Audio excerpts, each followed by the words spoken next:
last week on Legally Kidnapped. Good evening. Our top story this week. Penn State football coach Jerry Sandusky, who also ran a group home for boys, gets busted for child molestation. The child protective industry is using the case as a springboard to launch a campaign against parents by expanding mandatory reporting laws after it is revealed that his associates reported the incidents to their superiors instead of to the authorities. All across the country, everybody else is being encouraged to report anybody for practically anything, which has Richard Wexler, the leader of the National Coalition of Child Welfare Reform, up in arms, saying that more mandated reporting laws would only cause more false accusations, wasted resources, and cause more really abused kids to fall through the cracks. A public radio host uses the case to start a debate about gays' fitness as foster and adoptive parents, and Ashton Kutcher quits Twitter after making a comment in support of one of the fired coaches. A report released this past Friday reveals that Nebraska made a critical error by privatizing the state's child welfare system without first doing a cost-benefit analysis. In Michigan, family members are finding it hard to get their kids out of the state's expensive privatized foster care system, with grandparents desperately trying to get custody of their grandchildren, spending thousands of dollars to fight these bastards only to lose out to high profits and financial incentives. In South Carolina, after receiving 27,000 calls to the child abuse hotline and dismissing 17,000 of them as unsubstantiated, the head of the Department of Social Services is upset because 4.3% of those are reported again within 6 months. In Oregon, at the 13th Annual Child Welfare Conference, speakers agree that birth families need more resources and support to avoid having their kids snatched and thrown into foster care. And in Connecticut, a DCF advisory panel is upset over the state's move towards family preservation. A group in Florida claims that immigration agents are helping CPS to break up families by holding the parents in deportation facilities and sending the kids to foster care. The South Texas foster care system is becoming flooded with kids of immigrants who are being held in that state's deportation facilities. And South Dakota continues the practice of snatching high numbers of Native American children from their homes. In Illinois, Catholic Charities decides to split from the Belleville Diocese and offer adoptions and foster care services to gay couples. Shoddy paperwork is hampering the Florida Juvenile Justice Department's internal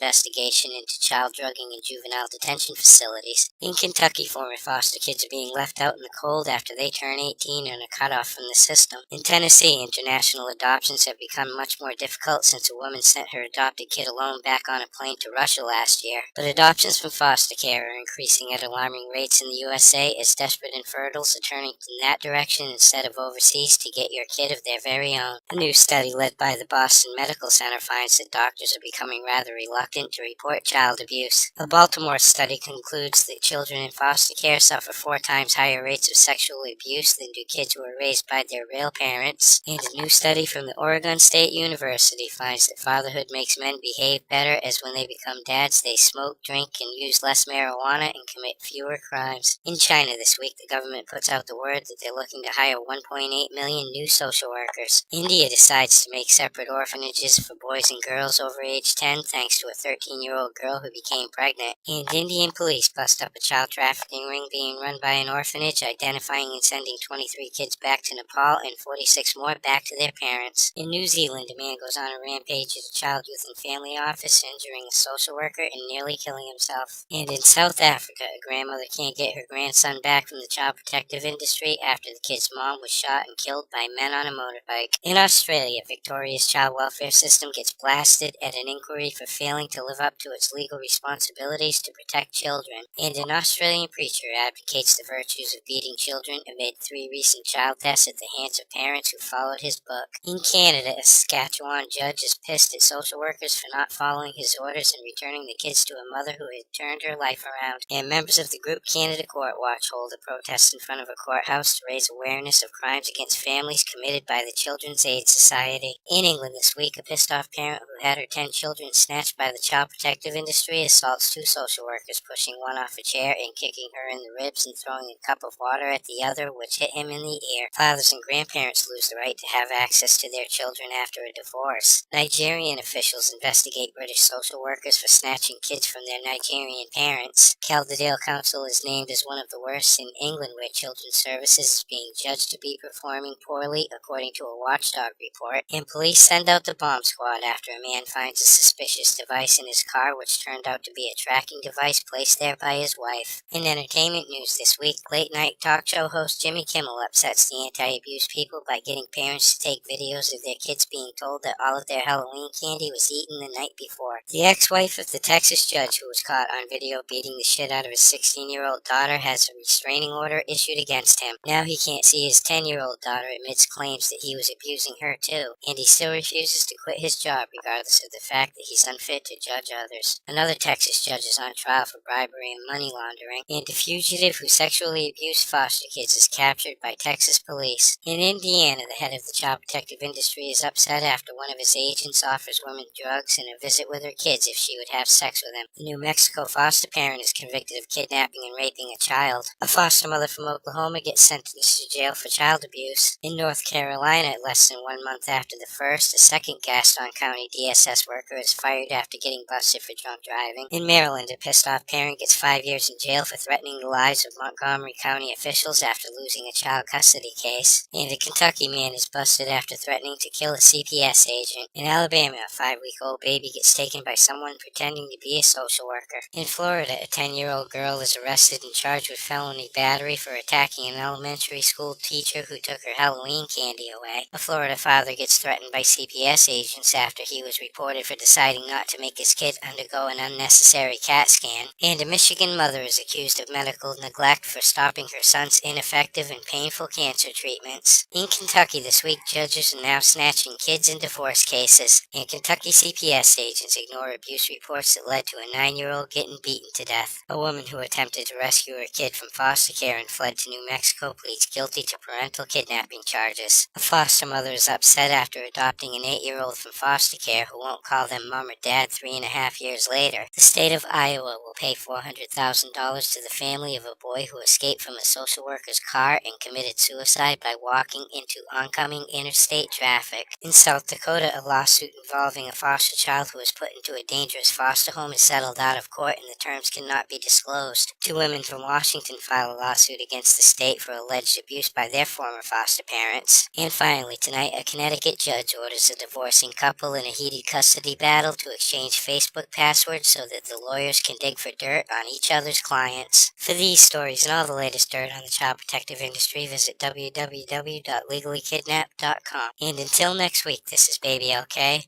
over and out.